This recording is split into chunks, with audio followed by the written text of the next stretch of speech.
Disclaimer, यह कहानी पूरी तरह से काल्पनिक है और यह केवल मनोरंजन के उद्देश्य से बनाया गया है और हमारा मकसद किसी की भावनाओं को ठेस पहुंचाना नहीं है, बल्कि आपको दिलचस्प कहानियां सुनाना है। तो बिना किसी देरी के शुरू करते हैं आज का शानदार एपिसोड। अगले ही पल वह पूरी तरह से चौंक गया और उसकी पुतलियां अचानक सुइयों में सिकुड़ गईं, जैसे कि कुछ न विश्वास करने वाल्स दिखा हो। वह चिल्लाया, 100 नंबर, 100 नंबर। चार आंखें का उद्घोष सुनकर एक पल के लिए आसपास के सभी लोगों ने उसकी निगाह का अनुसरण किया और स्कूल के गेट की ओर देखा। मैंने एक लंबी तेजस्वी सुंदरता को देखा, धीरे धीरे अंदर चली आई।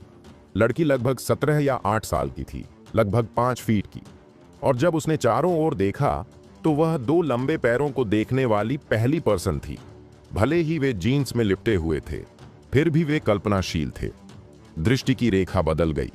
उसने जो टी शर्ट पहनी थी वह थोड़ी छोटी लग रही थी, नाभि असर वाली कपड़े की तरह, सपाट पेट पर सुंदर टी शर्ट की रेखाओं के साथ, और कांसे की त्वचा एक यंग लड़की की हेल्थी लाइफ पावर को दिखा रही थी। यहां तक कि एक डीली टी शर्ट अभी भी उसके ऊपरी शरीर के गर्वित आंकड़े को छिपा नहीं सकती थी, और लहरों की एक लहर थी जिसने लोगों को पागल कर दिया।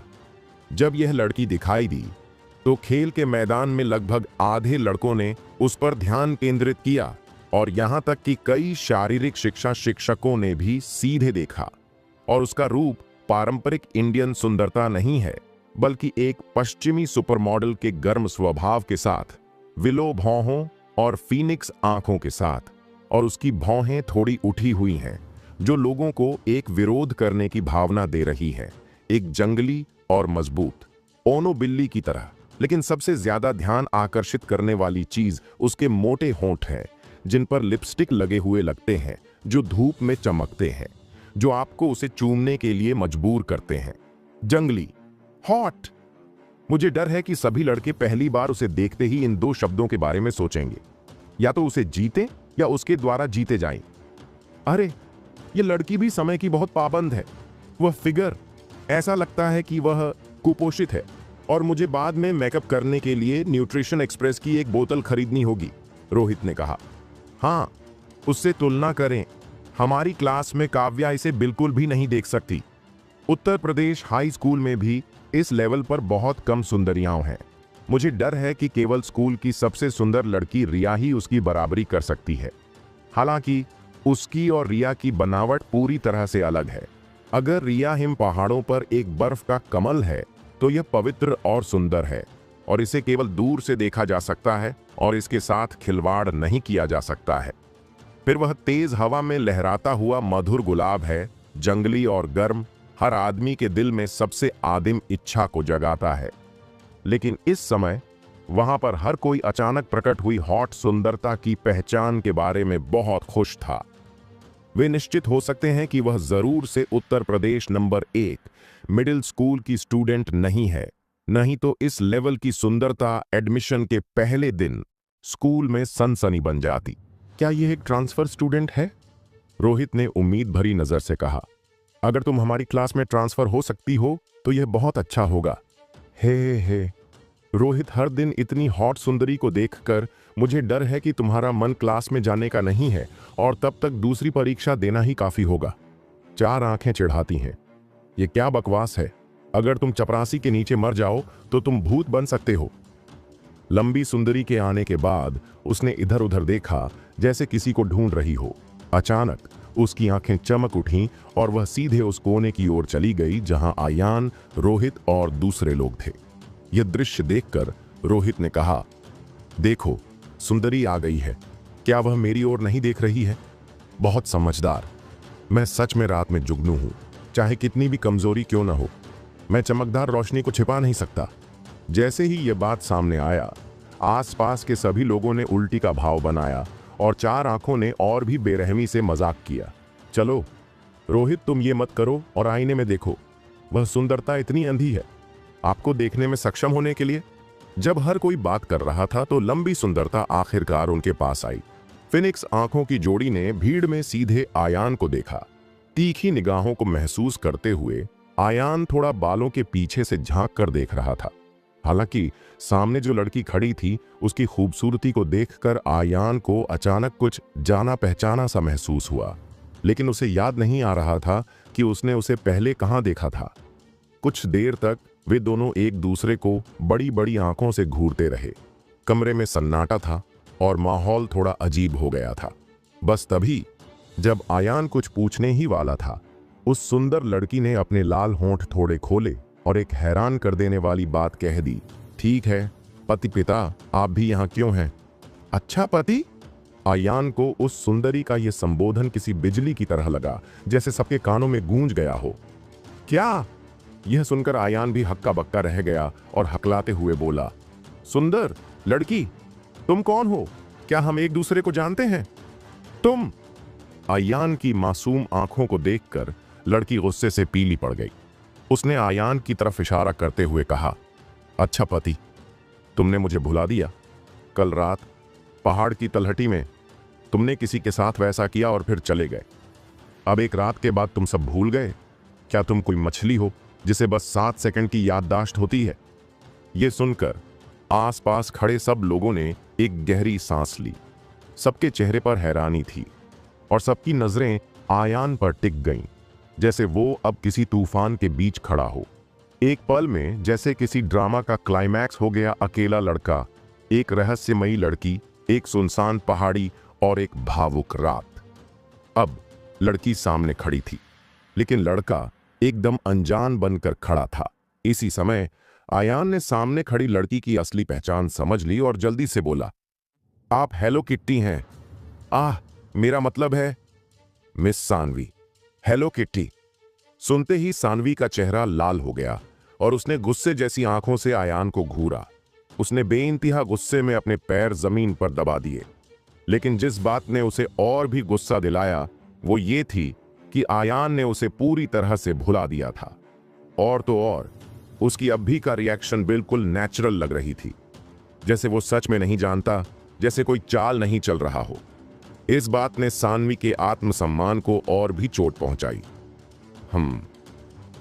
क्या मेरा चेहरा इतना नॉर्मल है? हालांकि सच ये था कि सानवी ने आयान को गलत समझा था।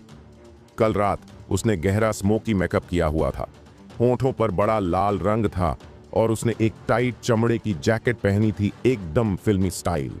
उस लुक में वो बिना मेकअप के भी किसी वैम्पायर क्वीन जैसी लग रही थी। खासकर बाद में जब वो बारिश में भीगकर रो रही थी, उसका सारा मेकअप बह गया था। आयान उसकी असली शक्ल पहचान ही नहीं पाया था। उसके दिमाग में बस उसका जबरदस्त लुक और अंदाज याद रह गया। आज जब उसने सादा चेहरा रखा था बिना मेकअप के, तो वो कल रात से भी ज्यादा खूबसूरत लग रही थी और इसलिए आयान को उसकी पहचान का अंदाजा नहीं हुआ। लेकिन अब जब उसे सानवी को उत्तर प्रदेश मिडिल स्कूल में देखकर सामने खड़ा पाया तो वो और भी चौंक गया। वो यहां क्यों आई? क्या उसे मेरी असली पहचान पता चल गई? लेकिन ये कैसे हो सकता है? कल रात मैंने तो कुछ भी नहीं बताया था। जब आयान इन सब बातों में उलझा हुआ था तो सानवी ने अचानक कहा, आयान ये बहुत अच्छा है कि तुम यहां हो, बस मेरा एक छोटा सा काम कर दो। ये कहकर सानवी ने सबकी परवाह की बिना आयान की बांह पकड़ ली और उसे अपनी ओर खींच लिया। ये देखकर रोहित और बाकी सब लोग चौंक गए। उन्हें कभी अंदाजा नहीं था कि इस 100 में 100 नंबर वाली खूबसूरत लड़की का आयान से ऐसा कोई खास रिश्ता होगा। और सोचो, अभी कुछ दिन पहले ही तो ये बात फैल रही थी कि स्कूल की सबसे सुंदर लड़की रिया को आयान से प्यार हो गया है। और अब एक और लड़की आ गई जो हॉट है, बोल्ड है और जो सबके सामने चिल्ला रही है, अच्छा पति। बाएं और दाएं को गले लगाओ और सभी के आशीर्वाद का आनंद लो। इस सिचुएशन ने इस अफवाह की पुष्टि की है कि आयान एक कम जरूरी और अमीर दूसरी पीढ़ी है। अचानक रोहित ने आयान को संबोधित किया और कहा, आयान। हालांकि भाई आयान के भाई के बोलने से पहले आयान ने उसे भयंकर रूप से घूरा और जानलेवा आंखों से उसके शब्दों को वापस करने के लिए मजबूर किया।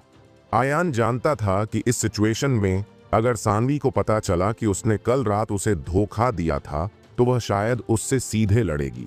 क्या बात है? इस समय सानवी ने भी अचानक अपना सिर घुमाया और शक से पूछा, कुछ नहीं। आयान ने जल्दी से अपना सिर खड़खड़ाहट की तरह हिलाया और कहा, मिस सानवी, क्या आपने मुझसे मदद नहीं मांगी? ये बात करने की जगह नहीं है, चलो। इसके तुरंत बाद खेल के मैदान में सभी लड़कों की ईर्ष्या भरी निगाहों के नीचे आयान सानवी को लेकर एक शांत छोटे से बगीचे की ओर चल पड़ा। सुंदरता किनारे पर है, यह बहुत ही रोमांचक बात है, लेकिन इस समय आयान के दिल में कोई खुशी नहीं थी। इसके बजाय वह अंतहीन शिकायत करता रहा। उसके और रिया के बीच का रिश्ता पहले ही जम चुका था। अगर अभी जो हुआ वह रिया के कानों तक फैल गया तो मुझे नहीं पता कि वह नाराज होगी या नहीं, और यहां तक कि आयान को पूरी तरह से अनदेखा भी कर देगी। आखिरकार सानवी को एक शांत जगह पर खींचकर आयान ने चारों ओर देखा और पाया कि 10 मीटर के दायरे में कोई बाहरी आदमी नहीं था। उसने एक गहरी सांस ली और पूछा, मिस सानवी, आप अचानक हमारे स्कूल में क्यों आ गईं? क्या आप मेरा बदला लेने नहीं आई हैं? हाँ, मैं इतनी आजाद नहीं हूं। मुझे उम्मीद नहीं थी कि आप Uttar Pradesh number 1 middle school में भी पढ़ रहे हैं, सानवी ने कहा। उसका लहजा ऐसा नहीं था जैसे कि वह नकली हो, लेकिन वजह से आयान और भी हैरान हो गया और पूछता रहा, मिस सानवी, आप आज यहां क्या कर रही हैं? मैं किसी को ढूंढ रही हूं, सानवी ने ठंडे आवाज में कहा। उसका चेहरा ठंड की परत से ढका हुआ था, जैसे कि उस लड़की को उससे गहरी नफरत हो। मिस सानवी, आप किसे ढूंढ रही हैं? आयान ने सावधानी से पूछा, लेकिन अचानक उसे बेवजह एक एहसास हुआ। सानवी ने अपने दांत पीसते हुए कहा, आयान, क्या? सानवी के शब्दों को सुनकर आयान का चेहरा एकदम बदल गया और उसकी आंखों के कोनों में मांसपेशियां फड़क उठीं, जैसे वह बिना सोचे समझे चिल्ला उठा। सानवी के शब्द एक बड़े पत्थर के टुकड़े की तरह थे जो शांत झील में टकरा रहे थे और आयान के दिल में हजारों लहरें पैदा कर रहे थे। आयान के हैरान चेहरे को देखकर सानवी ने अपनी भौहें उठाईं और शक से कहा, क्यों कैरव, क्या तुम आयान को जानते हो? शब्दों को सुनकर आयान ने खुद को शांत करने के लिए मजबूर किया और साथ ही उसका दिमाग तेज गति से चल रहा था। अब जो निश्चित है वह यह है कि सानवी ने यह नहीं देखा कि वह उसे फलिक कर रही थी, नहीं तो वह गुस्सा हो जाती। लेकिन फिर सवाल आया, जब वह खुद को नहीं जानती थी तो वह उसे खोजने के लिए स्कूल क्यों आई थी? ये सोचते हुए आयान ने पलटकर सानवी को देखा और कहा, मिस सानवी, मैं आयान को जानता हूं, लेकिन आप उसे क्यों ढूंढ रही हैं? यह सुनकर सानवी ने एक पल के लिए झिझकते हुए कहा, आपको बताना ठीक है, यह मेरा गॉडफादर नहीं है। मुझे आयान के साथ अच्छे संबंध रखने के लिए मजबूर करना वाकई कष्ट देने वाला है। इसी वजह से कल रात चुपके से बाहर निकलने से पहले मेरा अपने गॉडफादर से झगड़ा हुआ था। हाँ, कौन जानता है कि मैं कितना बदकिस्मत हूं, मैं अभी अभी तुमसे मिली हूं। यह कहते हुए सानवी के गाल बिना किसी कारण के लाल हो गए। उसे नहीं पता कि उसने क्या सोचा। इस समय आयान को जो हुआ उसके बारे में कुछ हद तक समझ थी। यह पता चला कि इस गलत फहमी का कारण बनने वाला अपराधी सच में ओमकार मल्होत्रा था। हालांकि आयान थोड़ा अजीब था। ओमकार मल्होत्रा के अंडरग्राउंड बॉस से भले ही वह आयान से परिचित होना चाहता था, लेकिन उसने पहले जो क्लब दिया था वह पहले से ही एक कीमती गिफ्ट था। भले ही उसके पास आयान से पूछने के लिए कुछ हो, जब तक वह बोलता रहेगा आयान मना नहीं करेगा। ओमकार मल्होत्रा को अपनी बेटी को उसके पास आने देने की कोई जरूरत नहीं है। यह बात अजीब है, लेकिन कुछ समय के लिए आयान मामले की सच्चाई का पता नहीं लगा सका।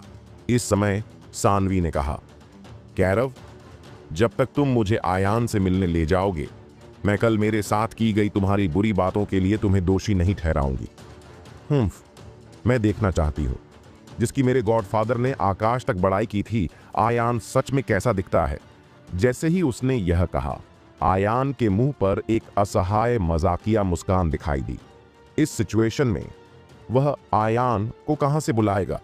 अगर उसने सीधे सानवी से कबूल किया और स्वीकार किया कि वह आयान है, तो सानवी, जिसे एहसास हुआ कि वह लंबे समय से धोखा खा रही थी, शायद कुछ पागलपन कर सकती थी। अचानक उसकी प्रेरणा चमक उठी और उसके दिमाग में एक बुरा विचार उभरा। यदि यह सफल होता है तो यह सानवी को धोखा देना जारी रखेगा। अरे, तुम किस बात पर हंस रहे हो? सानवी ने अचानक कहा, उसके चेहरे पर हाव भाव को बदलते देखते हुए। अहम, आयान ने सूखी खांसी दी और जल्दी से बात बदल दिया। मिस सानवी, मैं आपको उस आयान को खोजने के लिए ले जाऊंगा, लेकिन जैसा कि उसने कहा, उसने जानबूझकर अपने आवाज को बढ़ाया और अपनी भूख को दबा दिया। लेकिन क्या? सानवी ने उत्सुकता से पूछा। ये वाला आयान लंबे समय तक हिचकिचाया और शर्मिंदा होकर कहा, मिस सानवी, आप बाद में उस आयान को देखेंगे। अगर आप संतुष्ट नहीं हैं तो मुझे दोष न दें। उसके लहजे में अंदरूनी लहजे को समझते हुए सानवी ने भौहें सिकोड़ी, लेकिन फिर भी कहा, जब तक आप मुझे आयान से मिलने ले जाते हैं, हमारे बीच की शिकायतें मिट जाएंगी। अगर आपको इस पर विश्वास नहीं है तो आप छठे मिडिल स्कूल में जा सकते हैं। मेरी बहन सानवी का नाम। सानवी के आत्मविश्वास से भरे चेहरे को देखकर, हालांकि आयान ऊपर से शांत था, वह अपने दिल में कुछ कहने के लिए खुश था और चुपके से कहा, सानवी, सानवी, यह वह नहीं है जो मैं तुमसे झूठ बोलना चाहता हूं। यह सच में सिचुएशन से मजबूर है। अगर अगली बार मौका मिला तो मैं तुम्हें फिर से मुआवजा दूंगा। कुछ मिनट बाद आयान सानवी को तीसरी क्लास के पिछले गेट पर ले गया। क्योंकि वे अब क्लास में थे, इसलिए क्लास में टीचरों और स्टूडेंट्स ने उनके आने पर ध्यान नहीं दिया। इसके तुरंत बाद आयान ने अपनी आवाज कम की, सानवी के कान तक पहुंचे और फुसफुसाए, मिस सानवी, बाईं ओर सबसे आखिरी लाइन में आयान है। सानवी ने शब्द सुने और उस सिचुएशन को देखा जो उसने बताई थी। हालांकि आयान ने उसे पहले भी एक मौका दिया था, सानवी पौराणिक आयान देवता को देखने के बाद वह पूरी तरह से हैरान रह गई। दूर से देखने पर मैंने देखा कि वह एक मोटा आदमी था जिसका वजन कम से कम 200 किलोग्राम था। उसका मोटा शरीर एक बड़े पहाड़ जैसा था, उसका पेट बड़ा था और उसका गोल मटोल पेट अक्टूबर में प्रेग्नेंट महिला की तरह लग रहा था, मानो अगले ही पल उसकी पैंट फट जाएगी। उसका सिर मोटा और कान बड़े हैं, उसका चेहरा चिकना है, लेकिन उसकी आंखें उसके नाखूनों की तरह ही खोई हुई हैं, जैसे कि दो मूंग की दालें एक छपट्टी रोटी पर गिरा दी गई हों। और उसके दाहिने गाल पर एक बड़ा सा तिल है और तिल पर एक लंबा घुंघराला बाल भी है जो उसे उबकाई देता है। गरिमा की यह छवि, जिसे बदसूरत बाजी कहा जाता है, उसके योग्य है। यह शाही से अलग नहीं है। आप सीधे बिना मेकअप के सुअर की भूमिका निभा सकते हैं। इस दृश्य में सानवी ने एक अभूतपूर्व दृश्य प्रभाव लाया। वह 10 सेकंड से ज्यादा समय तक स्तब्ध रही। उसके मोटे होंठ अचानक खुल गए, मानो वह अगले ही पल चीखने वाली हो। जब आयान ने यह देखा तो वह बाहर निकला, अपने दाहिने हाथ से उसका मुंह बंद कर दिया और उसके कान में फुसफुसाया, मिस सानवी, उत्साहित मत हो। बाद में सहपाठियों द्वारा आपको खोज लिया जाएगा। यह अच्छा नहीं है। यह सुनने के बाद सानवी ने जल्दी से सिर हिलाया। यह जानने के बाद कि वह चिल्लाएगी नहीं, आयान ने धीरे से जाने दिया। हालांकि इस समय उसने पाया कि सानवी का चेहरा पीला पड़ गया था। उसका नाजुक शरीर बेकाबू होकर कांप रहा था और सानवी की आंखों में थोड़ी न कही जाने वाली निराशा थी, जिसने लोगों को परेशानी महसूस कराया। अगले ही पल उसकी आंखों में चमकते आंसू थे और उसने उन्हें अपने गालों पर पोंछ दिया। उसके उत्सुकता से रोते हुए रूप को देखते हुए आयान अपने दिल में कांप उठा। चुपके से पूछ रहा था कि क्या उसने बहुत कुछ किया है। काफी देर तक हिचकिचाने के बाद उसने उसे दिलासा दिया, मिस सानवी, आयान बस थोड़ा बदसूरत है, इसलिए आपको इतना निराश होने की जरूरत नहीं है। बड़ी बात है, बस फ्यूचर में उसे नहीं देखना है। कौन जानता है कि इस समय सानवी अचानक से घुट गई और फुसफुसाई, मेरे गॉडफादर का मतलब था कि मेरी सगाई इस आयान से होने वाली थी और मैं उसके लायक नहीं थी। वे इस बदसूरत राक्षस के लायक क्यों नहीं हैं? कुछ समय के लिए सानवी के आंसू पूरी तरह से नहीं रुक सके और रोने से उसकी आंखें लाल हो गईं। मिस सानवी, रो मत। आयान पूरी तरह से शॉक्ड था, लेकिन सानवी के शब्दों ने उसे और भी हैरान कर दिया। क्या तुम मजाक कर रहे हो? ओमकार मल्होत्रा सानवी की सगाई आयान से करना चाहता है? आयान ने नहीं सोचा था कि उसके शरीर पर किसी तरह की दबंग आत्मा थी और उसके शरीर का झटका लोगों को पूजा करने पर मजबूर कर देगा। इसके अलावा ओमकार मल्होत्रा उत्तर प्रदेश की अंडरग्राउंड वर्ल्ड के सबसे अच्छे हीरो में से एक है। उसके पास खुद को इस तरह से खुश करने का कोई कारण नहीं है। उनमें से कुछ नहीं पता होना चाहिए। जिंगल बेल, तभी क्लास से बाहर जाने की घंटी बजी। मदद करने से डरते हुए आयान ने जल्दी से सानवी को नीचे खींच लिया। हालांकि क्लास से गुजरते समय एक सुंदर आकृति क्लास के गेट से बाहर निकली और उनसे टकरा गई। यह रिया था। इस समय आयान पूरी तरह से शॉक्ड था और बिना हिले खड़ा था, जैसे कि उसे किसी पकड़ तकनीक के अधीन किया गया हो जो हिल नहीं पा रहा था। रिया ने आयान और सानवी को देखने के बाद वह एक पल के लिए शॉक्ड रह गई और फिर उसकी खूबसूरत आंखों में एक बेहद कठोर भावना दिखाई दी। एक पल के लिए झिझकने के बाद उसने फिर से पूछा, आयान, ये कौन है? कभी कभी जीवन इतना अद्भुत होता है, जितना ज्यादा आप किसी चीज के होने से डरते हैं उतनी ही ज्यादा संभावना है कि वह हो। उदाहरण के लिए, क्लास में टीचर लोगों को सवालों के जवाब देने के लिए बुलाता है। आप जितना ज्यादा बाधा महसूस करते हैं उतनी ही ज्यादा संभावना है कि आपको बुलाया जाएगा। या अगर सुबह मौसम साफ है तो मैं छाता नहीं लाया और दोपहर में भारी बारिश हुई। और अभी जब सानवी आयान से मिलने के लिए खेल के मैदान में दिखाई दिए तो उन्होंने मन ही मन प्रार्थना की, उम्मीद है कि यह मामला रिया के कानों तक कभी नहीं फैलेगा। कौन जानता है कि अब रिया अचानक दोनों से टकरा गई। इस समय आयान को लगा कि उसका दिल धड़कना बंद होने वाला है और वह उसकी लगभग सांस फूलने लगी थी। मूल रूप से उसका प्लान एकदम सही थी, क्योंकि वह सानवी को आयान को खोजने के लिए ले गया था। इसलिए उसे अब इस बात की परवाह नहीं थी कि कल रात क्या हुआ था। आयान के 200 से ज्यादा जिन के बढ़े हुए संस्करण को देखने के बाद सानवी को शायद अब उसमें कोई दिलचस्पी नहीं होगी और यहां तक कि उत्तर प्रदेश मिडिल स्कूल में कदम रखने की हिम्मत भी नहीं होगी। लेकिन अब इस सही प्लान में एक बहुत बड़ी खामी है। आयान ने कभी नहीं सोचा था कि वह गिनती करेगा और गटर में पलट जाएगा। दूसरी तरफ सानवी ने रिया के संबोधन को सुनने के बाद उसकी खूबसूरत आंखें सदमे से भर गईं, जैसे कि वह अपने कानों पर विश्वास नहीं कर पा रही थी। और उसने बिना सोचे समझे पूछा, कैरव, वह तुम्हें क्या कहती है? जैसे ही ये शब्द निकले, रिया ने तुरंत अपना रंग खो दिया। उसका नाजुक शरीर कांप उठा, जैसे कि उसे कोई बहुत बड़ा झटका लगा हो, और उसने हैरानी से पूछा, अच्छा पति, आपका रिश्ता क्या है? बूम! इस समय आयान को केवल अपनी खोपड़ी सुन्न महसूस हुई, जैसे कि वह एक भयानक शूरा क्षेत्र में था। उसने शुरू में सोचा था कि सानवी ने अब भी सुराग देखा है, यह पहले से ही सबसे खराब सिचुएशन थी। लेकिन जब तक सानवी ने कैरव को नहीं पुकारा, तब तक आयान को पता नहीं था कि कोई सबसे बुरा नहीं है, केवल बदतर है। उसने सोचा कि वह सच बताए बिना समुद्र पार कर सकता है, लेकिन अंत में उसने खुद को पैर में गोली मार ली। क्या यह हो सकता है?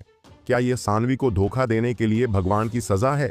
लेकिन यह बदला भी बहुत जल्दी आ गया। अचानक आयान को एक वाक्य याद आया, अच्छाई और बुराई को अवार्ड दिया जाएगा और आवाज का रास्ता पुनर्जन्म है। यदि आप मेरी बात पर विश्वास नहीं करते हैं तो ऊपर देखें, भगवान ने किसे बख्शा है।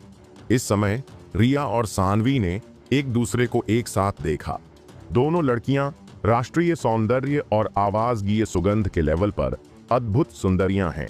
इस समय एक दूसरे की सिचुएशन को देखते हुए वे समान रूप से मेल खाते हैं और खुद से अलग नहीं हैं, और यह तो जरूरी है कि उनके पास जलन की भावना होगी। कुछ समय के लिए दोनों की आंखें आपस में जुड़ गईं। इनविजिबल आयान को बीच हवा में एक बिजली की चिंगारी महसूस हुई। दो लड़कियों की आभा के बीच आयान केवल एक हिंसक तूफान में एक छोटी नाव की तरह महसूस करता था, और किसी भी समय तूफान द्वारा निगल ली जाएगी। उनके प्रोफेशन भी पूरी तरह से अलग है। रिया बाहर से नरम और अंदर से मजबूत है। हालांकि वह सतह पर कोमल है, लेकिन उसके दिल में उसका अपना अभिमान है। सानवी बाहर से मजबूत और अंदर से नरम है। अपने दबंग रूप की आड़ में उसके पास सच में एक लड़कियों जैसा दिल है। इस समय आयान को केवल यह महसूस हुआ कि वह बर्फ और आग के दो आवाज में था, और वह छिपने के लिए जमीन में एक बड़े छेद का इंतजार नहीं कर सकता था। लंबे समय के बाद सानवी ने सबसे पहले चुप्पी तोड़ी।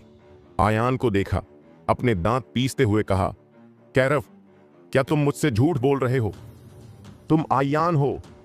उसके आवाज में हत्या के इरादे भरे हुए थे, और सानवी की आंखों में कड़वाहट थी, मानो वह आयान को हजारों बार काटने वाली थी।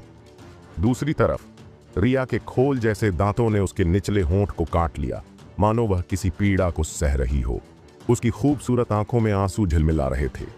यह देखकर आयान के दिल में दर्द महसूस हुआ और उसने जल्दी से कहा, रिया मेरी बात सुनो, चीजें वैसी नहीं हैं जैसी तुमने कल्पना की थी।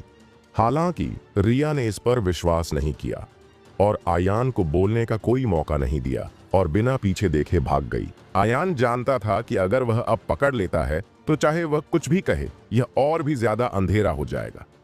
उसने अपना सिर घुमाया, लेकिन देखा कि दूसरी तरफ सानवी की आंखें बेहद ठंडी थीं और उसने कहा, हाँ आयान, क्या तुम्हें मुझे कुछ समझाना है?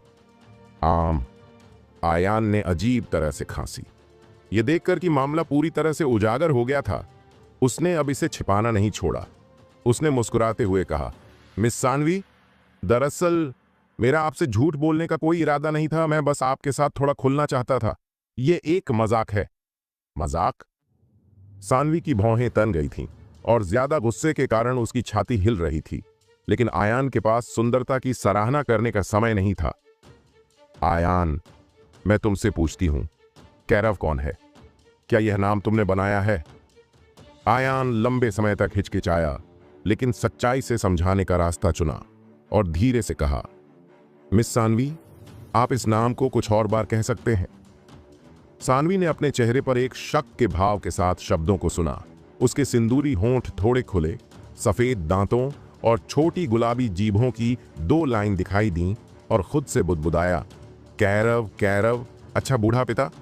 शुरू से ही उसे लगा कि नाम थोड़ा अजीब था, लेकिन वह अपनी सोच की गलतफहमी में पड़ गई और तुरंत सुरागों पर ध्यान नहीं दिया। लेकिन अब आयान की याद दिलाने के बाद वह आखिरकार नाम का सही मतलब समझ गई और यह भी जान गई कि कल रात से उसके साथ आयान की तालियों से खेला गया था। जहां तक उस मोटे आदमी की बात है जो पहले 200 किलोग्राम से ज्यादा था, आयान ने जानबूझकर उसे घृणा करने के लिए पाया। अगर यह अभी रिया के साथ नहीं हुआ होता तो मुझे डर है कि उसे अंधेरे में रखा गया होता। सानवी को शर्म और गुस्सा आया जब उसने सोचा कि उसका बिना किसी कारण के उसके द्वारा फायदा उठाया गया था और इतने सारे लोगों के सामने इतने सारे अच्छे पति चिल्लाए। सानवी शर्मिंदा और गुस्सा हो गई। उसका सुंदर चेहरा लाल हो गया, लेकिन उसकी आंखें नफरत से भरी थीं। उसी समय कल रात उसे जो अपमान सहना पड़ा, वह भी उसके दिमाग में आया। यह पहली बार नहीं है जब इस आदमी ने उसका फायदा उठाया है। कल वापस जाने के बाद सानवी को केवल अपने पैर पर दर्द महसूस हुआ और उसे अपने पेट के बल सोना पड़ा। अब नई नफरत और पुरानी नफरत एक साथ मेरे दिल में आ रही है। सानवी, जो गुस्से से जल रही थी, सिचुएशन का बिल्कुल भी ध्यान नहीं रख सकी। उसने अपनी मुट्ठी उठाई, आयान पर हमला किया और अपना निर्वाण प्रदर्शित किया। छोटी मुट्ठी आपकी छाती पर मुक्का मारती है। कुछ समय के लिए गलियारे में हिंसक तूफान की तरह तीव्र छाती की धड़कनों की एक कड़ी गूंज उठी। इस समय सानवी ने अपना विवेक पूरी तरह खो दिया था और अपने गुस्से में उसने बिल्कुल भी दया नहीं दिखाई। मारते हुए उसने शाप दिया, मैं तुम्हें मार डालूंगी, एक बदबूदार बदमाश, मैं आयान को मार डालूंगी। तुम्हें मुझसे फिर से झूठ बोलने की हिम्मत करने दो। अच्छा पति, भाड़ में जाओ। अगर तुमने किसी को बदल दिया होता तो तुम्हें पीटा जाता। दूसरी तरफ आयान, जो जानता था कि वह गलत था, ने वापस लड़ने की हिम्मत नहीं की। वह केवल घबराहट में पलटवार कर सकता था और पीछे हट सकता था। इस समय क्लास से बाहर निकलने की घंटी लंबे समय तक बजती रही और कई स्टूडेंट क्लास से बाहर चले गए, बस इस दृश्य को देखने के लिए। सानवी जैसी तेजस्वी सुंदरता हर किसी का ध्यान आकर्षित करती है, चाहे वह कहीं भी जाए। और आयान, जिसने हाल ही में बहुत प्रसिद्धि प्राप्त की है, उसे Uttar Pradesh number 1 middle school में एक आदमी के रूप में माना जा सकता है। गलियारे में इस अजीब दृश्य ने तुरंत घेराबंदी कर दी। क्या यह क्लास का आयान नहीं है? उसने लड़की से क्यों झगड़ा किया? यह लड़की समय की पाबंदी वाली है। उसके पैर लंबे हैं। क्या वह मॉडल नहीं है? अरे, इस लड़की ने आयान को अच्छा पति कहा। क्या हो रहा है? क्या ऐसा हो सकता है कि आयान सच में एक गंदा आदमी है जिसने उसे छोड़ दिया है, इसलिए वह उसके दरवाजे पर आई है? प्यार और नफरत की वजह से प्यार और एक दूसरे को मारना, ये बस साल का बड़ा ड्रामा है। यार, कोई जगह बनाओ, मुझे करीब से देखने दो। थोड़ी देर के लिए पतला गलियारा लोगों से भर गया और यह खबर 10-10 लोगों तक फैल गई और कुछ ही समय में यह पूरी क्लास में फैल गई। आखिरी साल की पढ़ाई का जीवन बहुत उबाऊ था। हर दिन मैं प्रश्न, परीक्षा और समीक्षा कर रहा था। अंत में इस तरह की गर्म घटना के साथ सभी के दिल में गपशप की आत्मा जल गई। इस आंदोलन को जोर से होते देख आयान रोने से खुद को रोक नहीं सका, यह जानते हुए कि वह अब यहां नहीं रह सकता। अगले ही पल उसने सानवी के हमले से बचने का मौका पाया और फिर आसपास की भीड़ में घुस गया, एक लोच की तरह बाहर की ओर चल पड़ा। हालांकि भागने के कुछ समय बाद ही उसने सानवी की चीख सुनी, आयान, यह मामला खत्म नहीं हुआ है। मेरी बूढ़ी औरत तुम्हें देख रही है। ऐसा लग रहा है कि तुम कभी वापस नहीं आओगे। कुछ मिनट बाद आयान आखिरकार स्कूल के गेट के बाहर भाग गया। भारी सांस लेते हुए उसके माथे पर पसीना आ रहा था, जैसे कि उसने दुनिया में एक लड़ाई का अनुभव किया हो। अपनी वर्तमान शारीरिक गुणवत्ता के साथ सानवी के फूल और पैर उसे बिल्कुल भी नुकसान नहीं पहुंचा सकते। हालांकि अभी जो हुआ उससे उसे कुछ समय के लिए शांत होना मुश्किल हो गया। मूल रूप से आज वह दोनों के बीच संबंधों को आसान बनाने और कुछ दिनों पहले हुई गलतफहमी को समझाने के लिए रिया को सेफ्टी पेंडेंट देना चाहता था, लेकिन अब रिया को उससे नफरत करनी चाहिए। दूसरी ओर सानवी को उसके साथ साफ तौर से कठिन समय था। जब तक उसका गुस्सा शांत नहीं होता, आयान शायद ही कल्पना कर सकता है कि यह छोटी चुड़ैल क्या पागलपन करेगी। सौभाग्य से दुर्भाग्य में यह अभी दिन की आखिरी क्लास थी और अगली क्लास देर से है, इसलिए भले ही आयान वहां न हो, इसे क्लास छोड़ना नहीं माना जाता है।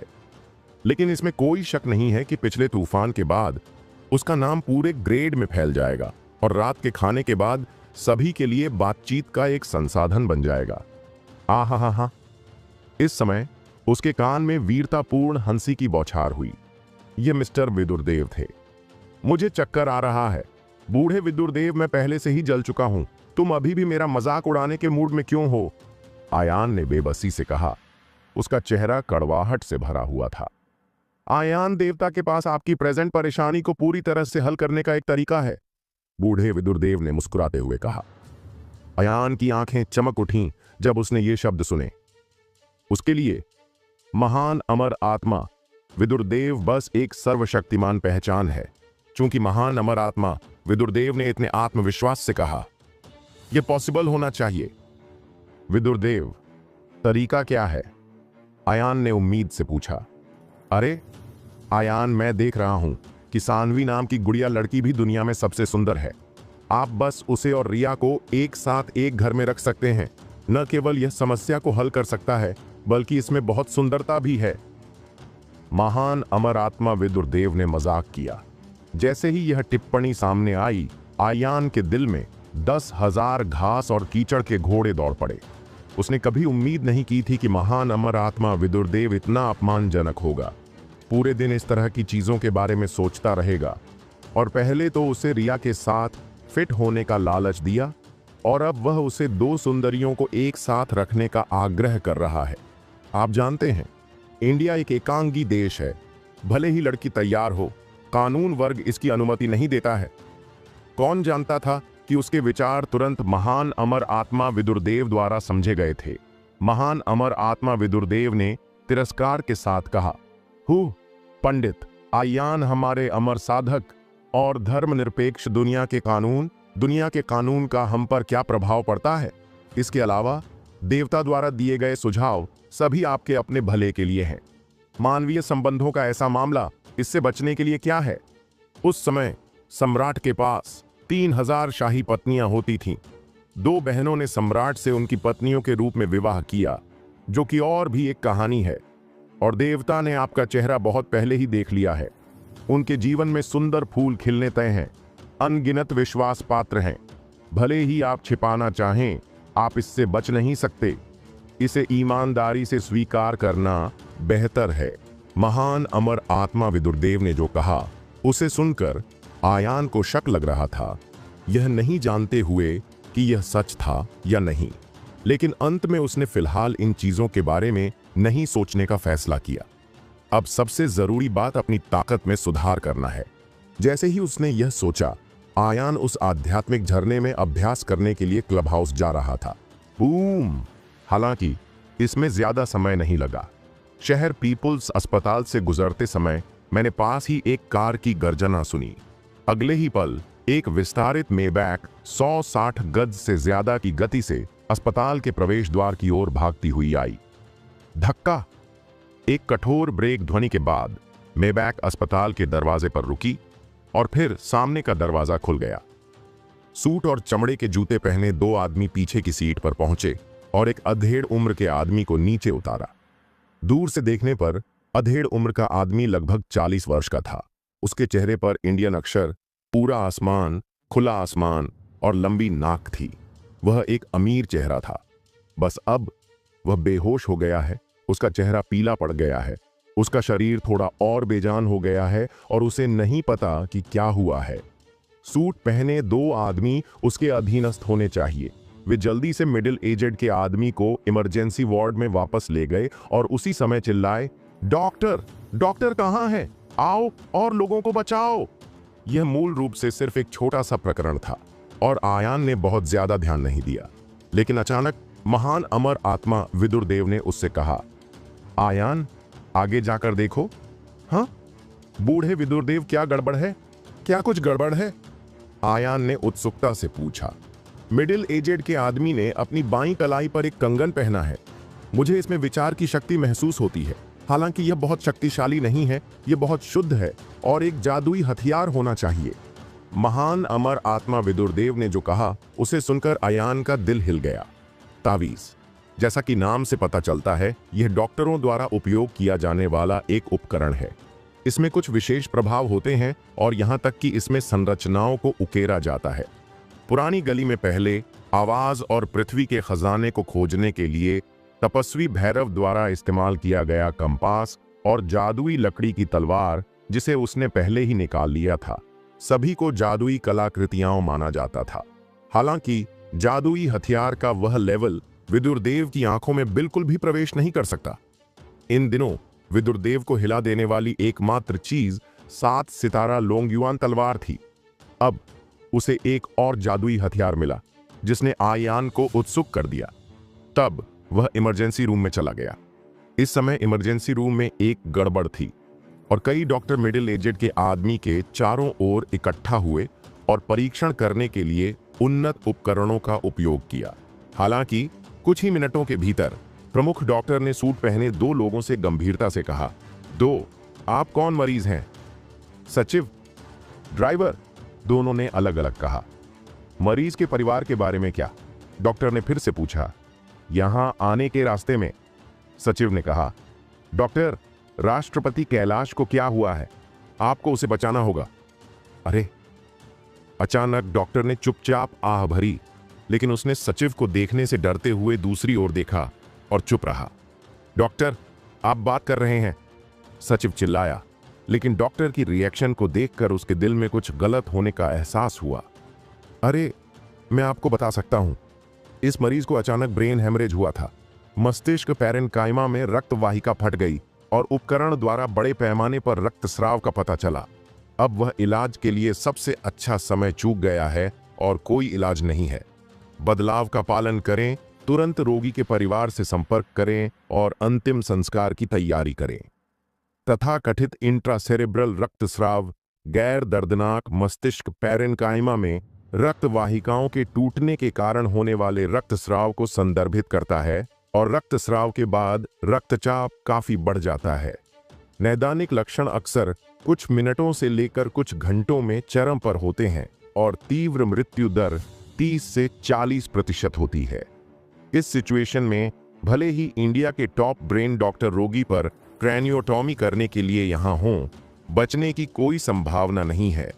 डॉक्टर द्वारा दिए गए डेथ नोटिस को सुनकर उनके बगल में बैठे सचिव और ड्राइवर का शरीर थोड़ी देर के लिए कांप उठा और उनके चेहरे अविश्वसनीय रंगों से भर गए। सचिव ने अपने दांत पीस लिए, डॉक्टर के कॉलर को कसकर पकड़ लिया। उसके माथे पर नीली नसें उभर आईं और दिल दहला देने वाली आवाज में चिल्लाया, डॉक्टर, वह राष्ट्रपति कैलाश हैं। लेकिन सीपी ग्रुप के अध्यक्ष सोमनाथ, जब तक आप उनका इलाज करते हैं तब तक इसे बचाना ठीक है। जैसे ही यह बयान दिया गया, चारों ओर हर किसी ने अपने रंग बदल लिए। उनकी आंखों में हैरान करने वाले भाव थे। कपाड़िया इंडस्ट्री। कैलाश कपाड़िया, यह लखनऊ शहर में एक फेमस रियल एस्टेट टाइकून है। उन्होंने लखनऊ शहर में सभी उच्च लेवल रियल एस्टेट विकसित किए। तेजी से बढ़ते रियल एस्टेट बाजार के साथ उन्होंने बहुत पैसा भी कमाया है और उनके पास अरबों की प्रॉपर्टी है। हालांकि जीवन में कैलाश बहुत कम जरूरी है। वह कभी भी सार्वजनिक रूप से प्रकट नहीं हुआ और बहुत कम लोगों ने उसकी ऑब्सिचुएशन देखी है। हर किसी को उम्मीद नहीं थी कि उसके सामने अचानक ब्रेन हेमरेज होने वाला मिडिल एजेड का आदमी कैलाश था। अगर उसे बचाया जा सकता है, भले ही उसे बाद में परामर्श शुल्क में सैकड़ों मिलियन डॉलर खर्च करने के लिए कहा जाए, तो यह सिर्फ एक वाक्य है। हालांकि डॉक्टर ने एक मजाकिया मुस्कान के साथ अपना सिर हिलाया और सचिव को देखा और कहा, यह सज्जन शांत हो जाओ। श्री कैलाश पहले ही मृत्यु के दरवाजे में आधे रास्ते तक पहुंच चुके हैं। ऐसा नहीं है कि हम उसे बचाना नहीं चाहते हैं, लेकिन ऐसा कुछ नहीं है जो हम कर सकते हैं। इस समय इमरजेंसी रूम के दरवाजे पर सांस की फुफकार थी। हाँ, किसने कहा कि वह बच नहीं पाया? सभी ने आवाज को देखा और पाया कि उस समय एक सफेद कोट पहने मिडिल एजेड का आदमी था। उसकी आवाज शक्तिशाली और तेज थी, जो दर्शकों में गूंज रही थी। भले ही यमराज कैलाश को मरवा दे, लेकिन मैं, एक स्पेशल डॉक्टर, उसे 5वीं पहर तक रोक सकता हूं। जैसा कि कहा जाता है, पाताल लोक का राजा लोगों को 3 शिफ्टों के लिए मरने के लिए कहता है, जो लोगों को 5 शिफ्टों तक रखने की हिम्मत करता है। लेकिन अब एक सफेद कोट में इस मिडिल एजेड के आदमी ने जंगली शब्द बोलने की हिम्मत की, जो सच में चौंकाने वाला है। यह सुनकर उसके बगल में एक यंग इमरजेंसी डॉक्टर ने अनदेखा करते हुए कहा, हुँ, क्या बड़ा आवाज है। क्या आपको लगता है कि कैलाश जीवित हैं और वह पुनर्जन्म लेते हैं? इस मरीज को इतना गंभीर इंट्रासेरेब्रल रक्तस्राव है, भले ही उसका क्रैनियोटॉमी हो, बचने की कोई संभावना नहीं है। एक इंडियन डॉक्टर के रूप में आप क्या कर सकते हैं? जैसे ही यह बयान सामने आया, आसपास के लोगों को एहसास हुआ कि इस मिडिल एजेड के आदमी द्वारा पहना गया सफेद कोट इस इमरजेंसी रूम में डॉक्टरों से बिल्कुल अलग था। यह एक ट्रेडिशन मेडिसिन सूट था। इसके अलावा उसके शरीर पर जड़ी बूटियों की तेज गंध है। जाहिर है कि वह पूरे दिन इंडियन मेडिसिन से निपटा रहा है। थोड़ी देर के लिए आसपास के सभी लोगों ने अपना सिर हिलाया। जाहिर तौर पर उसके बारे में आशावादी नहीं थे। हाल के वर्षों में इंडियन ट्रीटमेंट में गिरावट आई है और पश्चिमी ट्रीटमेंट फेमस हो गई है। ज्यादातर लोगों की नज़र में ट्रेडिशनल इंडियन ट्रीटमेंट में शरीर को धीरे धीरे कंट्रोल करने के लिए एक्यूपंक्चर, औषधीय पत्थर और अन्य तरीकों की जरूरत होती है। इसका प्रभाव बहुत धीमा है और यह केवल टाइफाइड और सर्दी जैसी कुछ छोटी बीमारियों का इलाज कर सकता है। ज्यादातर उच्च मृत्यु दर के साथ ब्रेन हैमरेज के अचानक लक्षणों का सामना करते हुए इंडियन ट्रीटमेंट सच में असहाय है। लेकिन इमरजेंसी वार्ड के डॉक्टर के प्रमुख ने इस समय अचानक अपना रंग बदल दिया। ध्यान से दूसरे पक्ष की उपसिचुएशन की जांच की और सावधानी से कहा, यशवंत रावत, क्या यह पॉसिबल है? आप लखनऊ सुई के मास्टर यशवंत हैं? डॉक्टर का लहजा सम्मान से भरा था, जैसे कि दूसरा पक्ष कुछ अप्राप्य था।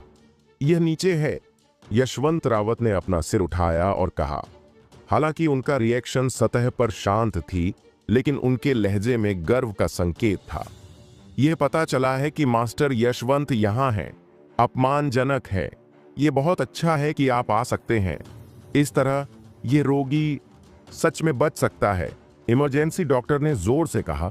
उसके शब्द खुशी से भरे थे। दूसरी तरफ सचिव ने 2 कदम में 3 कदम उठाए, यशवंत रावत के पास गया और उत्सुकता से कहा, मास्टर यशवंत, आप यहाँ हैं। यहाँ का झोला छाप डॉक्टर लोगों को नुकसान पहुंचा रहा है और मिस्टर कैलाश उनके द्वारा मारे जाने वाले हैं। झोला छाप डॉक्टर दूसरों को नुकसान पहुंचाता है। शब्द सुनकर यंग डॉक्टर गुस्से में दिखे, लेकिन मिडिल एजेड के डॉक्टर ने उन्हें रोक दिया। हाँ हाँ हाँ, इससे कोई फर्क नहीं पड़ता। यशवंत रावत ने हंसते हुए कहा, भाई कैलाश मेरा सबसे अच्छा दोस्त है। मैंने सुना कि उसे ब्रेन हैमरेज हुआ है, इसलिए मैं तुरंत आ गया। मेरे साथ जब तक भाई कैलाश जीवित है तब तक राजा यम भी उसे मुझसे दूर नहीं कर सकते। उसकी जान। इन दबंग और बेहद आत्मविश्वासी शब्दों को सुनकर उपस्थित सभी लोगों को आत्मा का अभूतपूर्व झटका लगा। यहां तक कि आयान भी इससे प्रभावित हुआ। यदि गुप्त मार्ग मार्शल आर्ट की तरह है, यदि लेवल हैं, तो उसके सामने स्पेशलिस्ट यशवंत रावत एक मास्टर लेवल की पहचान हो सकता है। इस समय यशवंत रावत जल्दी से बिलेवल के पास चला गया। खतरे में पड़े कैलाश को देखते हुए वह जल्दी में नहीं था, लेकिन धीरे से अपनी दाहिनी उंगली और तर्जनी को बाहर निकाला और उसे कैलाश की कलाई पर रख दिया ताकि उसकी नब्ज जान सके। यह दृश्य देखकर उसके बगल में बैठे युवा डॉक्टर ने जिज्ञासा से पूछा, डॉ, यह यशवंत रावत कौन है? इतना गुस्से वाला? क्या आप अभी भी उसका इतना सम्मान करते हैं? हाँ, लोग पागल हैं। यह पागल राजधानी है। लखनऊ शहर का एक्यूपंक्चर यशवंत रावत, जिसे बुद्ध के हाथ का परोपकार और इन्हें यमराज का दुश्मन कहा जाता है, इंडियन ट्रेडिशनल ट्रीटमेंट एरिया में लोग टॉप पहचान पर खड़े हैं। मिडिल एजेड के डॉक्टर के शब्दों को सुनकर आसपास के सभी लोग उत्साहित हो गए। सभी ने अपनी गर्दनें ऊपर उठाईं, फॉलोअप का इंतजार कर रहे थे। सभी की निगाहों को महसूस करते हुए मिडिल एजेड के डॉक्टर ने यशवंत रावत पर नजर डाली, जिसकी नब्ज फिर से चल रही थी। यह देखकर कि उसने कोई जवाब नहीं दिया, उसने आगे कहा, हर कोई, आप नहीं जानते, यह मास्टर यशवंत 4 महान एक्यूपंक्चर में से एक है। एक्यूपंक्चर के असली वारिस। उनके हाथों से ठीक होने वाली भयंकर बीमारियां सभी के लिए अज्ञात पूरे लखनऊ शहर में फेमस हो गईं। यहां तक कि एक्यूपंक्चर प्रतियोगिता में फर्स्ट अवार्ड जीता और लखनऊ शहर का एक्यूपंक्चर के रूप में जाना जाता था। अफवाहों के अनुसार मुंबई में कई शक्तिशाली हस्तियों ने भी उन्हें परामर्श के लिए खास तौर से मुंबई में इनवाइट किया था। वह प्रेजेंट में इंडिया के एक्यूपंक्चर उद्योग में सर्वश्रेष्ठ में से एक है। इसके अलावा मास्टर यशवंत का स्वभाव बहुत ऊंची क्वालिटी वाला है और उनके पास कुछ डॉक्टर हैं और कुछ नहीं। नॉर्मल रोगियों के लिए वह न केवल पैसा नहीं लेते हैं, बल्कि इलाज के लिए जरूरी दवाओं को लाने की पहल भी करते हैं। लेकिन जिन लोगों को वह समझ नहीं पाते, उनके लिए वह नकली रंग नहीं अपनाते। यह अफवाह है कि एक अंडरग्राउंड मालिक सीरियसली घायल हो गया था और उससे मदद मांगने के लिए 1 करोड़ रुपए का निवेश करने को तैयार था, लेकिन उसने गुस्से में मना कर दिया। वर्षों से ऐसे अनगिनत लोग हुए हैं जिन्हें मास्टर द्वारा आशीर्वाद दिया गया है और यशवंत ने उन्हें मरने से बचाया है। मिडिल एजेड के डॉक्टर ने जो कहा, उसे सुनकर सभी को समझ में आ गया कि यशवंत रावत कितना खास है, जिसने अभी अभी बेतहाशा बात की। लोगों का पागलपन इसलिए है क्योंकि उनके पास भरोसा करने की ताकत है और उनके पास यह कहने के लिए पूंजी भी है। दूसरों की नज़र में यह बहुत ही गुस्से वाला होता है, लेकिन इस तरह के बात के लिए यह स्वाभाविक बात है। इस समय यशवंत रावत ने अचानक कैलाश पर अपनी उंगलियां छोड़ दी। यह देखकर बगल में बैठी सचिव तुरंत आगे झुकी और पूछा, मास्टर यशवंत, मिस्टर कैलाश कैसे हैं? वे कैसे हैं? इससे कोई फर्क नहीं पड़ता। हालांकि भाई कैलाश को गंभीर इंट्राक्रैनियल हेमरेज है। जब तक मैं उनके घावों के चारों ओर रक्त वाहिकाओं को सील करने और उनके शरीर में जीवन शक्ति को उत्तेजित करने के लिए चांदी की सुइयों का उपयोग करता हूं, तब तक इस बात की बहुत ज्यादा संभावना है कि वे ठीक हो जाएंगे। यशवंत रावत निश्चित है कहने के लिए। संभावना क्या है? सचिव ने उत्सुकता से पूछा। इस समय यशवंत ने अपनी दाहिनी तर्जनी को फैलाया और सचिव से एक शब्द की तुलना की। यह दृश्य देखकर सचिव का चेहरा पीला पड़ गया और उसने कहा, क्या केवल 10%? हाँ, मेरा मतलब है 100%। यशवंत हंसा। जब मैंने उसे इस तरह देखा तो मैं अभी भी मजाक करने के मूड में था और आसपास के सभी लोग उसके स्वभाव से संक्रमित लग रहे थे। यह साफ था कि कैलाश खतरे में था, लेकिन उनके पास यशवंत रावत पर भरोसा करने का कोई कारण नहीं था। ऐसा लग रहा था कि जब तक वह गोली चलाएगा वह तुरंत जाग सकेगा। इस समय यशवंत रावत ने अचानक अपने बड़े सफेद कोट से अपने साथ ले जा रहे चांदी की सुइयों का एक पैकेट निकाला और उसने दूर तक देखा, जो सैकड़ों सुइयों से घनीभूत थीं। यशवंत रावत ने धीरे से उसमें से एक को घुमाया और इस समय चांदी की सुई को पकड़े हुए उसके शरीर पर आभा अचानक बदल गई और यशवंत शांति से खड़ा था। एक अद्वितीय तलवारबाज की तरह उसने आखिरकार अपनी तलवार पा ली और युद्ध के मैदान में जाने वाला था। इसके तुरंत बाद उसने धीरे से कैलाश की मदद की, जो अस्पताल के बिलेवल पर लेटा हुआ था। तुरंत चांदी की सुई को पकड़े हुए उसने बिजली की तरह गोली चलाने की एक अनूठी तकनीक का इस्तेमाल किया। एक पल में कैलाश की खोपड़ी की सतह पर 1 दर्जन से ज्यादा चांदी की सुइयां चिपक गईं। यह दृश्य देखकर आसपास के डॉक्टर चौकन्ने और तल्लीन हो गए और वे कुछ छूट जाने के डर से अपनी आंखें झपकाने से डर रहे थे। हालांकि इंडियन ट्रीटमेंट में गिरावट आई है, इसका मतलब यह नहीं है कि इंडियन ट्रीटमेंट बेकार है। इसके विपरीत इंडियन ट्रीटमेंट का असली गुरु पश्चिमी चिकित्सा से कहीं ज्यादा ऊंचा है। यह सिर्फ इतना है कि इंडियन ट्रीटमेंट में पास होना बहुत मुश्किल है। 10 सालों के नैदानिक अभ्यास के बिना एक प्रतिभाशाली आदमी भी इम्पॉसिबल है। पारंपरिक इंडियन ट्रीटमेंट में एक्यूपंक्चर और मोक्सीबस्टन सबसे कठिन है। रोगी की चोट के आधार पर सुई का कोण, ताकत, गति और गहराई हर बार अलग अलग होती है। भले ही यह एक ही लक्षण हो, सुई अलग अलग लोगों को दी जाती है। एक्यूपंक्चर बिंदु भी अलग अलग होते हैं।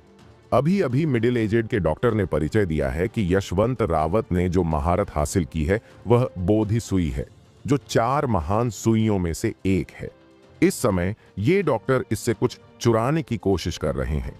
हालांकि यशवंत रावत की सुई निकालने की गति बहुत तेज थी। वे केवल मध्य हवा में थे, बाद के चित्र देख रहे थे, लेकिन वे अपनी नंगी आंखों से यशवंत रावत की हरकतों को नहीं पकड़ सके। 1 दर्जन से ज्यादा शॉट्स के बाद कैलाश का गाल अचानक लाल हो गया। इस तरह की सिचुएशन ने उसके आसपास के सभी लोगों की आंखों को चमका दिया और उन्होंने चुपके से कहा कि वह अपने दिल में दक्षिण सुई का राजा था और रिजल्ट तुरंत थे, बहुत खास। इस समय महान अमर आत्मा विदुरदेव की आवाज अचानक आयान के कानों में गूंजी। बकवास! क्या कमीना लखनऊ शहर का एक्यूपंक्चर है जो एक नकली डॉक्टर निकला? उसने सुई गलत लगाई। इस कैलाश की जिंदगी जल्द ही खत्म हो जाएगी। क्या? महान अमर आत्मा विदुरदेव ने जो कहा, उसे सुनकर आयान हैरान रह गया। कुछ सेकंड बाद, जैसे कि महान अमर आत्मा विदुरदेव ने जो कहा था उसकी पुष्टि करते हुए कैलाश का शरीर अचानक हिल गया और उसके चेहरे की सभी विशेषताएं एक साथ मुड़ गईं, जैसे कि वह किसी बहुत बड़े दर्द से पीड़ित हो। यह दृश्य देखकर यशवंत रावत का चेहरा भी काफी बदल गया। उसकी आंखों में एक एन विश्वास करने वाला रिएक्शन थी। अगले ही पल कैलाश ने अपना मुंह खोला और यशवंत रावत के चेहरे पर एक कौर लाल खून उगल दिया। पफ! कैलाश के मुंह से खून की बूंदें यशवंत रावत पर सीधे छिड़की गईं, जैसे कि उसके सिर पर खून लगा हुआ कुत्ता हो।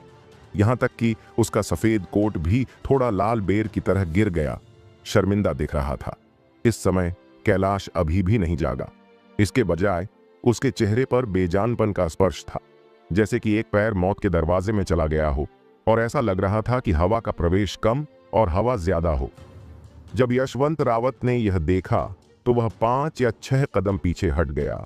जहां अभी भी उसका व्यवहार था, उसकी आंखें घबराहट से भरी थीं, जैसे कि वह भूत था, और उसने खुद से कहा, इम्पॉसिबल! मैंने साफ तौर से भाई कैलाश की क्षतिग्रस्त रक्त वाहिकाओं को सील करने के लिए बोधि सुई का उपयोग किया है। यह कैसे हो सकता है? इस समय बगल में इलेक्ट्रोकार्डियोग्राम मशीन ने एक तेज और तीखी आवाज की। अब सभी को पता चल गया था कि कैलाश की जान खतरे में है और दांव पर लगी है। इस समय इमरजेंसी रूम के दरवाजे पर ऊंची एड़ी के जूते की आवाज आई। मैंने उसे नहीं देखा, लेकिन पहले एक तेज खुशबू महसूस की। अगले ही पल सभी ने अनजाने में अपना सिर घुमाया, लेकिन पाया कि दरवाजे पर एक आदमी और औरत का कपल दिखाई दे रहा है। दूर से देखने पर महिला की उम्र लगभग 27 या 28 साल होगी। वह बहुत बोल्ड और हॉट है।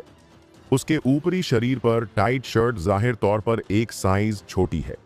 यह एक सुंदर शरीर को बताता है, जैसे कि एक पका हुआ फल लगभग बटन तोड़ रहा हो। इसने आदमी को घुटन भी महसूस कराई।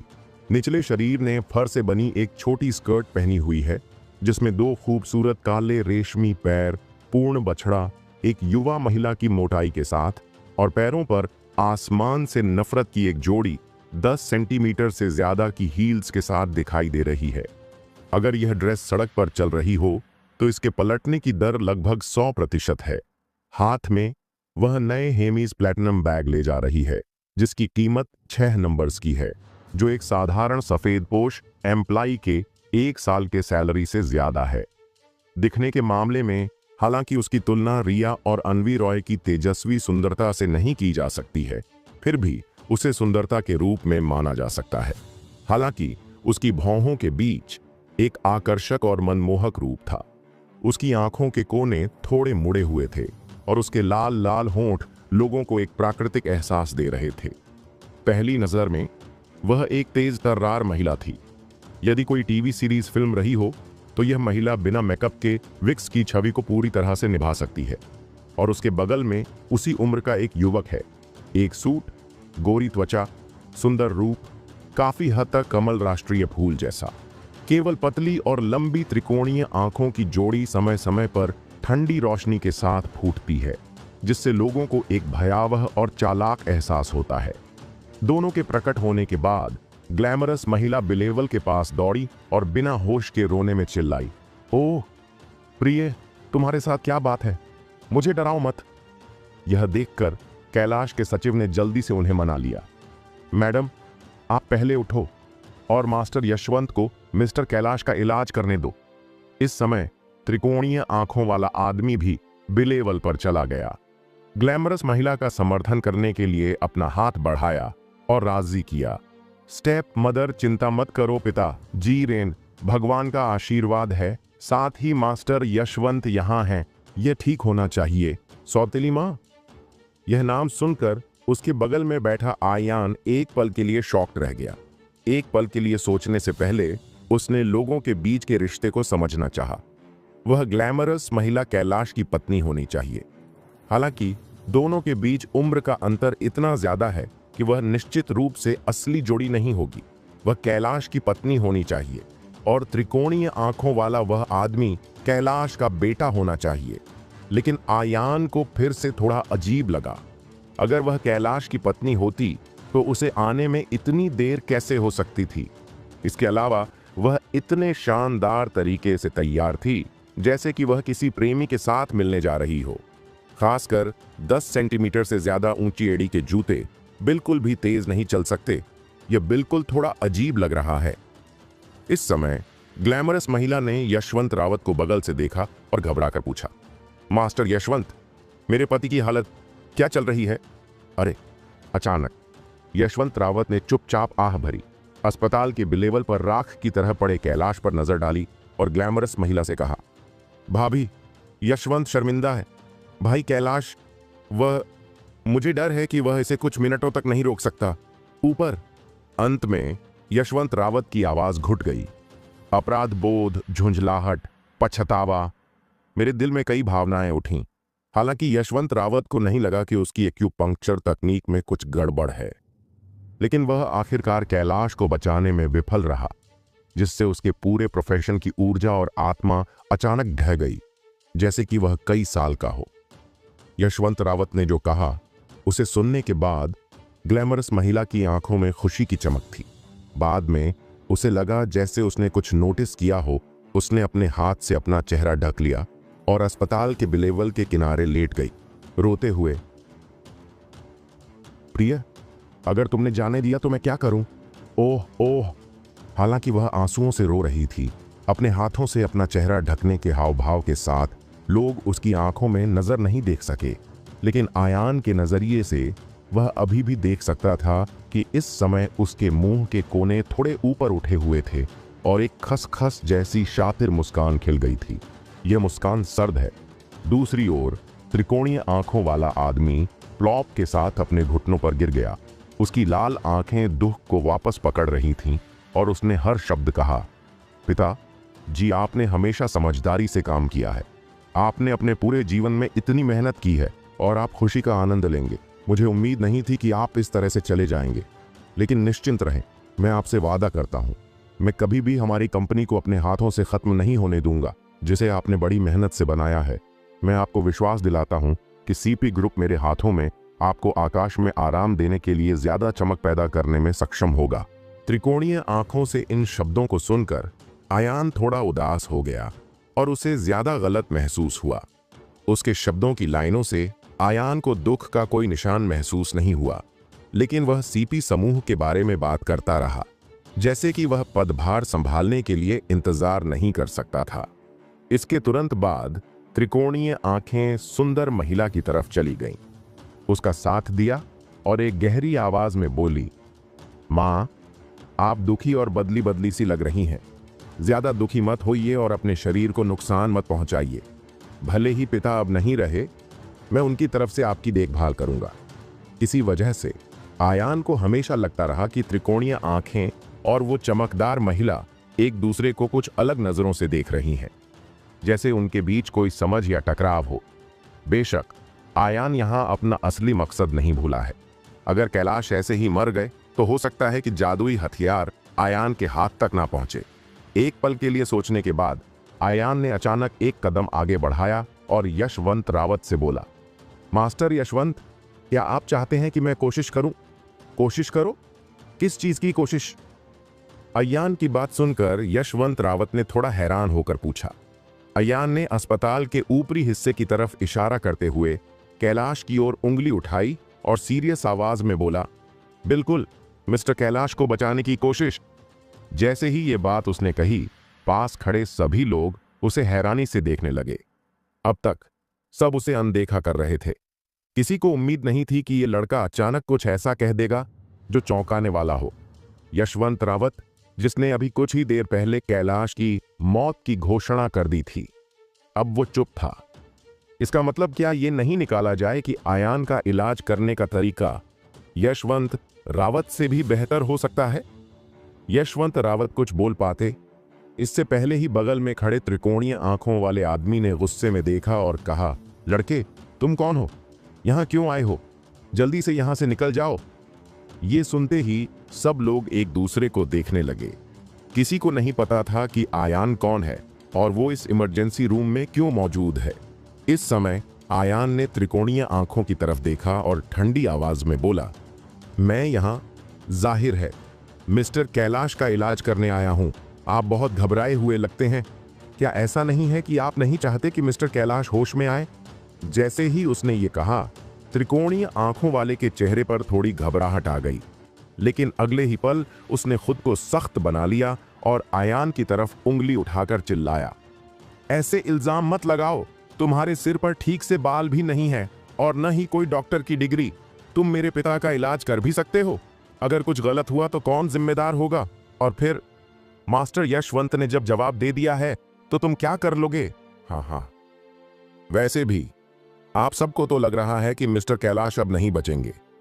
मुझे लगता है आप लोग जल्दी से उनकी अंतिम विदाई की तैयारी करना चाहते हैं, लेकिन मैं कहता हूं, जब आखिरी उम्मीद भी ना बची हो तब भी कोशिश करना चाहिए। मुझे मौका दीजिए, आयान ने शांत लेकिन जोरदार आवाज में कहा।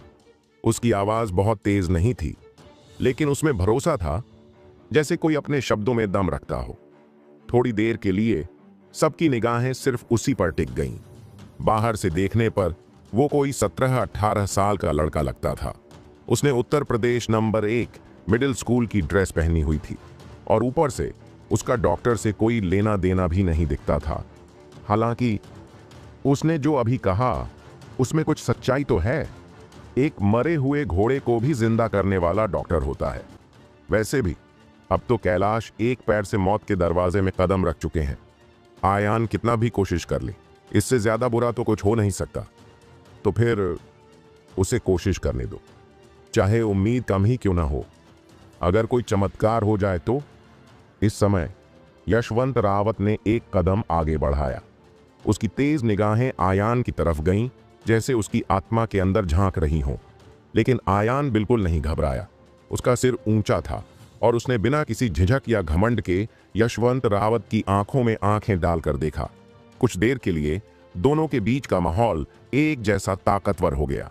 एक पल सोचने के बाद यशवंत रावत ने अचानक कहा, लड़के, अब भाई कैलाश, उनका जीवन एक धागे से लटका हुआ है। अब बस आखिरी सांसें बची हैं। ज्यादा देर नहीं है। जब तक कोई चमत्कारी डॉक्टर जिंदा नहीं होता और उसका फिर से जन्म नहीं होता, तब तक बचने की कोई उम्मीद नहीं है। और तुम्हारी उम्र को देखकर तो यही लगता है कि तुम्हारे पास डॉक्टर की डिग्री भी नहीं होगी और ना ही तुम इलाज करने के काबिल हो। लेकिन यहां पर यशवंत रावत की बात बदल गई। उसकी आंखों में चमक आ गई और उसने गंभीर आवाज में कहा, भाई कैलाश मेरा सबसे अच्छा दोस्त है और मैं सबसे ज्यादा चाहता हूं कि वो फिर से जागें। लड़के जाओ, कोशिश करो। अगर बाद में किसी को जिम्मेदार ठहराया भी गया तो मैं सामने आ जाऊंगा। ये सुनकर बगल वाले त्रिकोणीय आंखों वाले आदमी का चेहरा बदल गया। उसे कभी उम्मीद नहीं थी कि यशवंत रावत आयान को अपने दत्तक पिता का इलाज करने देगा। इस समय उसके त्रिकोण जैसी आंखें और मुंह थोड़ी देर के लिए खुले रह गए। फिर उसने कुछ बोलना चाहा, लेकिन आखिरकार चुप ही रहा, क्योंकि अब उसके दत्तक पिता के सचिव और ड्राइवर दोनों वहीं मौजूद थे। अगर अब वो ज्यादा बोलेगा तो लोगों को शक होने लगेगा और अफवाहें भी फैल सकती हैं।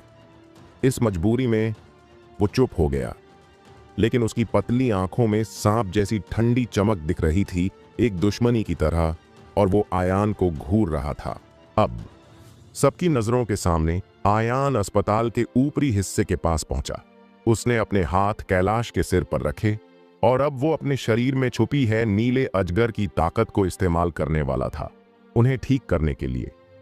नील ड्रैगन एक लकड़ी है और यह जीवन और मृत्यु का स्वामी है, और नीले ड्रैगन की शक्ति भी इस दुनिया में सबसे अच्छी उपचार तकनीक है। इससे पहले कि सानवी उसकी गर्दन को काटा था, तब आयान को घाव को नया बनाने में केवल कुछ सेकंड लगे। उसने मान लिया कि इस नीले ड्रैगन की शक्ति कैलाश के ब्रेन हैमरेज को भी ठीक कर सकती है। आखिरकार किसी की जान बचाने के लिए 7वें लेवल के बुद्ध का निर्माण करना बेहतर है।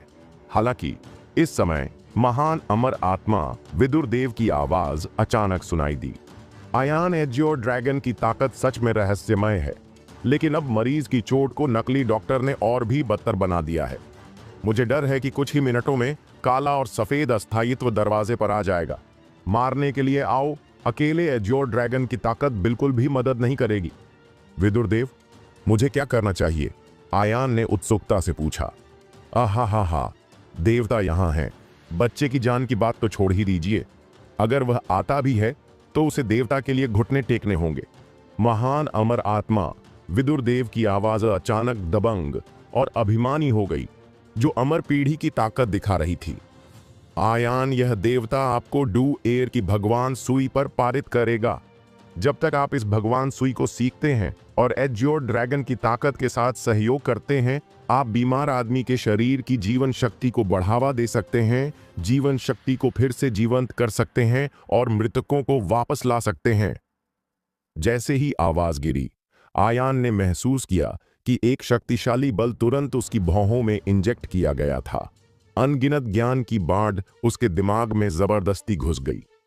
मुझे नहीं पता कि कितना समय बीत गया है, 1 दर्जन से ज्यादा शताब्दियों के रूप में और एक पल के रूप में आयान ने आखिरकार अपनी आंखें खोलीं, जैसे कि एक स्टार जैसी रोशनी उनमें खिल रही हो।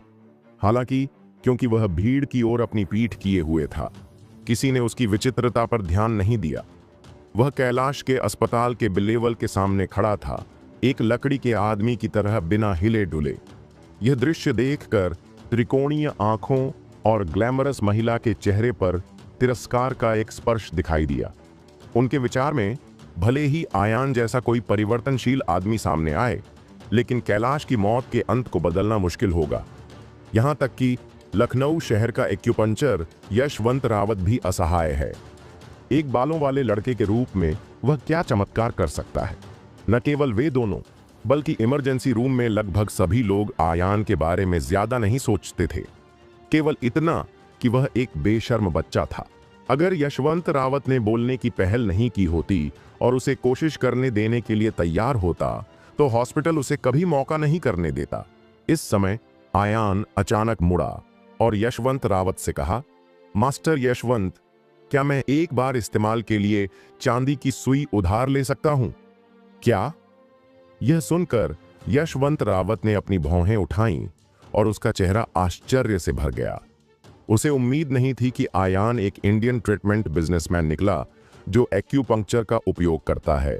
उनके विचार में इस उम्र का एक लड़का एक्यूपंक्चर उपचार की तो बात ही छोड़िए, हो सकता है कि वे मानव शरीर पर एक्यूपंक्चर बिंदुओं को भी नहीं पहचान पाते हों, है ना? शकी होने के बावजूद यशवंत रावत ने आयान को चांदी की सुइयों का ढेर देने की पहल की। आयान ने उसमें से एक को घुमाया और कैलाश के सिर पर उसे छेद दिया। चुभन, भले ही विदुरदेव ने अभी अभी बुराई को पार करने के लिए पवित्र सुई सिखाई थी, क्योंकि यह पहली बार था जब उसे सुई मिली थी और उसे पहले कोई अनुभव नहीं था। आयान ने गलती से उसका हाथ हिला दिया और वह टेढ़ा हो गया। चांदी की सुई सचिव कैलाश की त्वचा में चुभ गई और उसमें से खून बहने लगा। यह दृश्य देखकर उसके बगल में यशवंत रावत के चेहरे पर निराशा दिखाई दी। उसकी आंखें काली पड़ गईं और उसने असहाय होकर अपना सिर हिलाया। जितनी ज्यादा आप उम्मीद करते हैं उतना ही आप गिरते हैं। दर्शकों के बीच मुझे डर है कि केवल यशवंत रावत ही एकमात्र ऐसा आदमी है जो ईमानदारी से उम्मीद करता है कि कैलाश जाग सकता है। लेकिन अब आयान की घटिया एक्यूपंक्चर तकनीक को देखकर वह सच में असहाय है। दूसरी तरफ त्रिकोणीय आंखों ने आयान की ओर इशारा किया और शाप दिया, बदबूदार लड़कर, तुम लोगों को बचा रहे हो या मार रहे हो? मेरे पिता की जल्द ही मृत्यु हो गई है, इसलिए तुम उनके शरीर का अनादर करने और मौत की तलाश करने की हिम्मत कर रहे हो। जैसा कि उसने कहा, त्रिकोणीय आंखों ने अपनी मुट्ठी उठाई और उस पर हमला किया।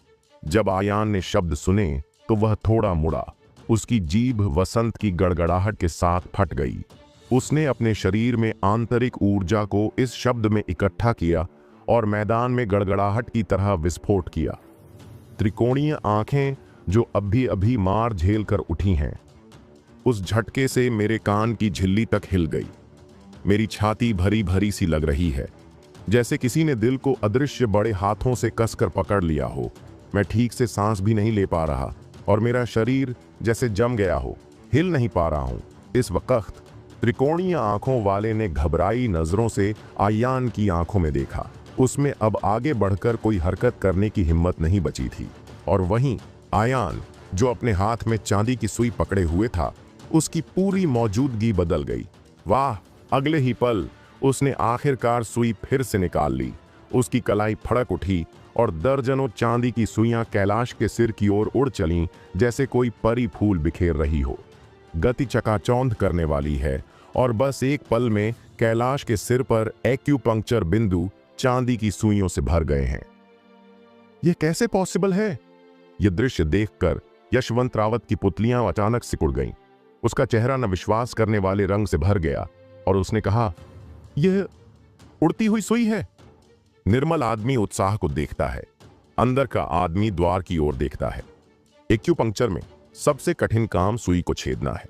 सुई के कोण, गहराई, ताकत और यहां तक कि गति का भी घायल पर अलग अलग प्रभाव पड़ेगा।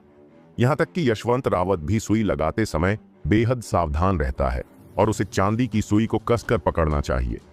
लेकिन अभी आयान ने एक पल में अपनी कलाई हिलाई और बिना किसी गलती के दर्जनों टांके लगा दिए। उड़ती सुइयों और चलते एक्यूपंक्चर बिंदुओं के इस अनोखे कौशल के आधार पर, जहां तक यशवंत रावत को पता है, पूरे इंडिया में मास्टर्स जिन्हें एक हाथ से गिनने के लिए इस्तेमाल किया जा सकता है, उनमें से हर एक टीसीएम दुनिया में एक आदमी है। थोड़ी देर के लिए यशवंत रावत की आंखों में रोशनी आ गई और उसने अपने दिल में कहा, क्या यह पॉसिबल है कि उसके सामने वाला लड़का सच में कोई चमत्कार कर सकता है? इस समय आयान अचानक कैलाश के शरीर के पास चला गया, अपनी तर्जनी को फैलाया और अपने नाखूनों से कैलाश के सिर पर चांदी की सुइयों को हिलाया। अचानक इमरजेंसी रूम में सुनहरे और लोहे की सिंफनी की आवाज आई। जो उत्तेजित थी यह दृश्य देखकर यशवंत रावत मदद नहीं कर सका और हैरानी में बोला, तुम्हें पता है, बोधिसुई के रहस्य जो सिखाए नहीं जाते, केवल बोधिसुई के प्रत्यक्ष वंशज ही सीखने के योग्य हैं। और यहां तक कि यशवंत रावत भी इसे मुश्किल से समझ पाता है। मेरे सामने इस बच्चे ने इसे कहां से सीखा? लेकिन फिर आयान की हरकतों ने यशवंत रावत के दिल में एक बार फिर तूफान मचा दिया। दोस्तों आपको यह एपिसोड कैसा लगा हमें कमेंट करके जरूर बताएं और इस वीडियो को लाइक और शेयर करना ना भूलें। चलिए मिलते हैं एक नए एपिसोड के साथ।